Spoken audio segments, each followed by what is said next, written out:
Hello and welcome to Macy Cooks. Today is an awesome day because today we're breaking out the Yeast Texas Bread Co. spiral. Now for those of you who are new to my channel, Yeast Texas Bread Co. was my bakery back in East Texas. And today's recipe was one of our most popular items, sourdough bread. Sourdough is a stable culture of lactic acid and yeast fed by flour and water. Now if you don't have a sourdough starter yet, no worries. I actually uploaded a video last week, which I will link here, showing you the entire process on how to create your own sourdough starter. But if you're like me and your sourdough is ready, then let's get baking.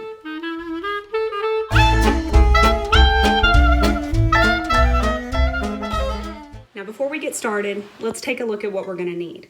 Aside from a mature sourdough culture, you are also going to need a Dutch oven. Along with your Dutch oven, you're going to need a large mixing bowl. I like stainless steel, but any food grade safe bowl will work. In fact, I thought about bringing out my plastic tubs just for old time's sake, but I'm not making that many loaves today. This recipe is going to yield one loaf. Lastly, and certainly not least, you will need a kitchen scale. Now, if you came along for my sourdough starter video, then you understand why I advocate so passionately for a kitchen scale. But if you didn't, long story short, it's just more accurate, okay? So go get a kitchen scale. Quick disclaimer, there are many different schools of thought on how to create the perfect sourdough boule. Lots of different recipes, lots of different techniques. Some of them require you to proof it overnight in the refrigerator. All of this is just to get the best sourdough flavor. Today's recipe is just my opinion on a good basic starter sourdough loaf. I do think that you should get down the basic steps and understand what you're doing before you start experimenting with long proofing times or cooled proofing times. So let's just start with something simple, shall we? In my large mixing bowl, I have 380 grams of all-purpose flour along with 110 grams of whole wheat flour. To the bowl of the flour, I'm going to add 220 grams of active starter. Now you probably noticed that that starter is not bubbling heavily. It doesn't look super frothy, and the reason why is because it's been about 14 hours since I fed it. Typically, after you feed sourdough starter, you should see active bubbles on the surface of that starter for anywhere between 4 to 12 hours. If you don't see the active bubbles during the feeding process, you may need to go ahead and feed again. If you're one of those people who is storing your starter in the refrigerator and you know ahead of time that you're going to bake this loaf, you probably need to pull it out about 24 hours in advance, feed it, and let it come up to room temperature before working with it. And when in doubt, float test. If you look at your starter and you think, is it dead? Is it working? You can always pull out a bowl of water and drop in a few grams of the starter. If it floats, it's ready to go. If it doesn't, feed it and wait a little while. In she goes. I would also recommend purchasing a rubber or plastic spatula for your kitchen. I love this one because it's perfect for working with sticky doughs. My spatula actually came with a set of proofing bowls off of Amazon. It was a really, really affordable deal. I'll link it in the description. Today, we're not going to be futzing much with our baskets. Again, I kind of want to start with the basics before we start getting artsy.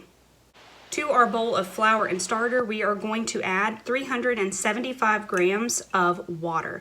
Now mine is slightly over room temperature. I did want it a little bit warmer so it will jumpstart that yeast and also bring down the proofing time slightly.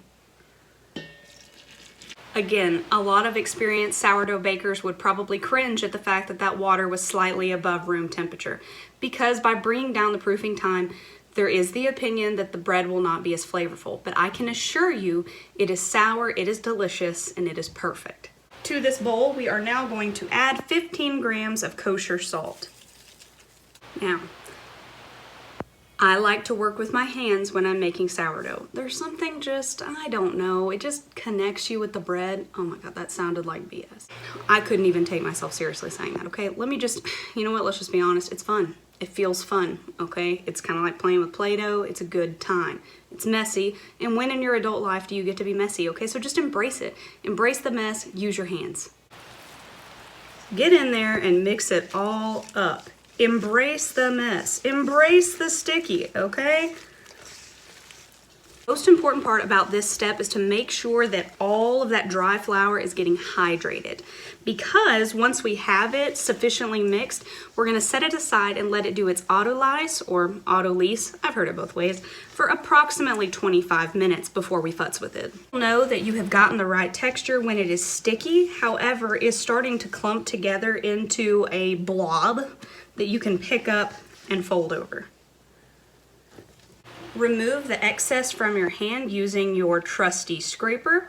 If you don't have it, good luck. You can use a wooden spoon or even a spatula. That'll work just fine. Just try to get the bulk off. This is the part in the process that stressed my husband out the most.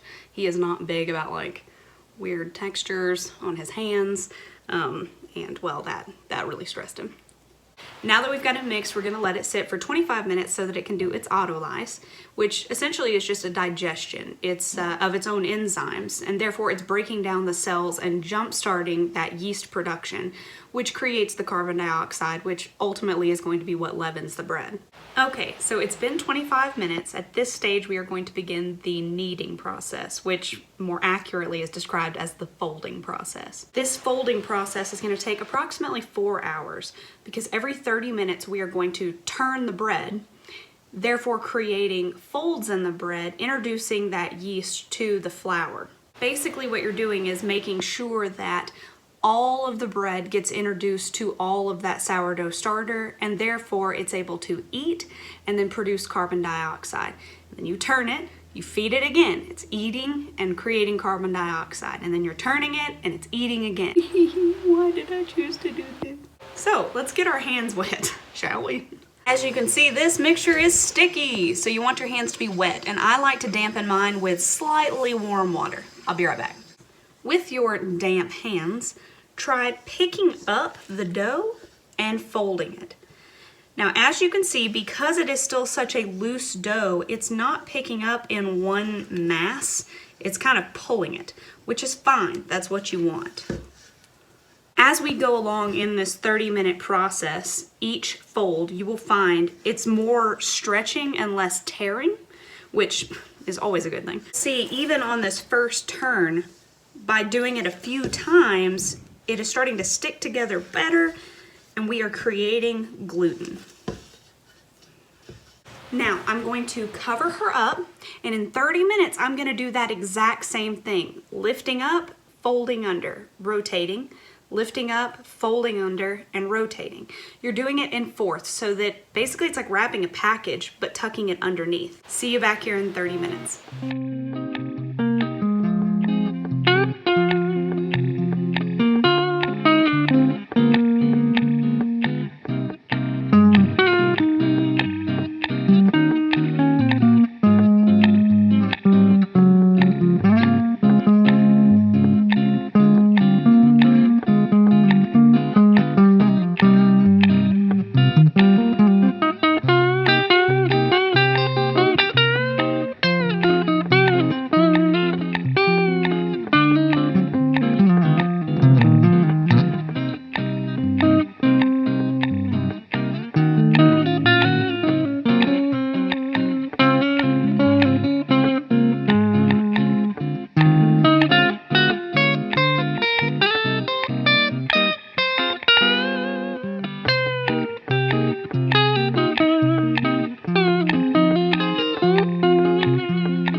Okay, so that was our 7th fold or 7th turn.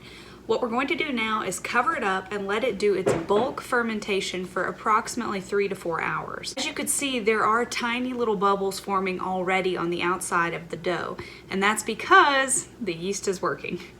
So once we're done with our bulk fermentation, we'll move on to shaping, and then we will bake it. It has been 5 hours since we initially mixed the dough and 2 hours since I started bulk fermentation. So at this point, I'm going to preheat my oven to 450, place the Dutch oven inside because it's going to take about 45 minutes to an hour for that Dutch oven to reach 450. But once it does, it's game time. It is time. I repeat, it is time. Now, I will warn you, this next step is where most people get frustrated, but I'm trying to show you the easiest way to do it. Take a piece of parchment paper, sprinkle some flour on it, and then move on to the next step. Dampen your hands and do one last fold on all 4 sides, your little package wrap. It's gonna make it a lot easier.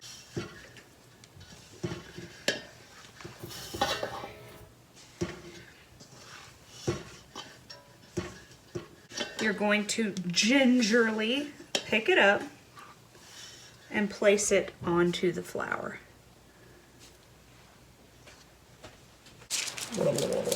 Okay, for this next step, take some flour and sprinkle it on top. Spread it around. This is just gonna make it so much easier, I promise. Grab your bench scraper from earlier and start pressing in the dough, turning it slightly.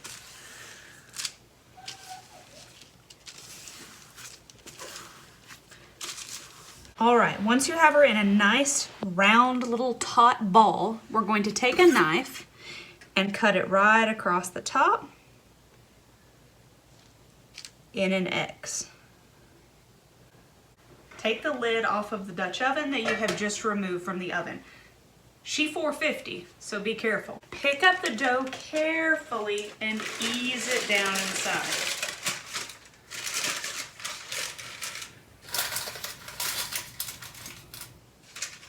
Now here, come here, let me show you something. Using the back of a wooden spoon, press down the paper, trying to push it up against the sides.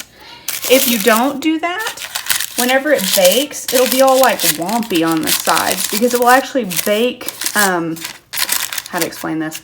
It'll bake in the pattern of this parchment paper, so it'll be like wop, wop, wop, wop, wop on the outside of the bread. No one wants that. So press it down as flat as you can. Then replace the lid and transfer the Dutch oven into the oven for 40 minutes. Now, because of all the yeast in that bread, she's definitely going to expand. And by scoring the top in the shape of an X, what we said was, we allow you to split here. Had you not scored it, it wouldn't have really been an issue, but when all of that carbon dioxide was released and it starts leavening and expanding, the bread would decide where it wanted to pop open, which could be towards the bottom side, which would really not be as cute. So, it's up to you. Okay, now that it's been 40 minutes in the oven with the lid on, we're going to remove the lid and then bake it for an additional 20 to 25 minutes until browned. So here's the deal. I pulled the bread out of the oven and I was a little... You know what, that's gonna make my point even more that I just adjusted that while y'all were still here. Pulled the bread out of the oven and I felt like it wasn't pretty enough because I've baked a lot of loaves of bread that had that perfect ear on them. And I can tell you why I didn't think it was perfect. It's because I overscored it. Remember when I was knifing it? Yeah, well I cut it too deep. It cut me deep.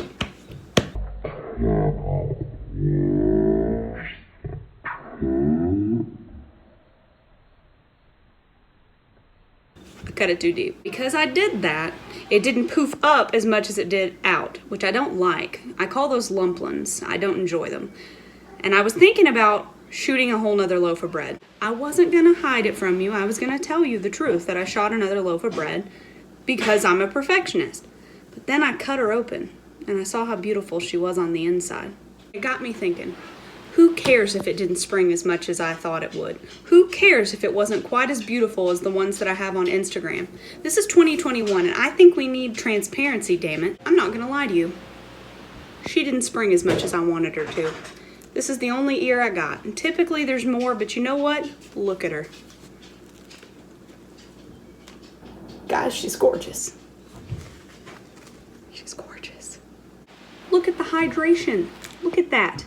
Listen to the crackle.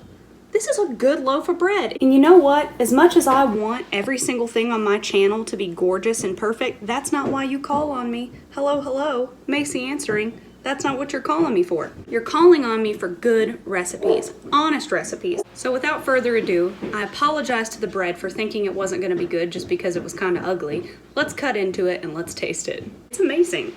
Look at this soft texture in the middle and this crunchy, crunchy crust.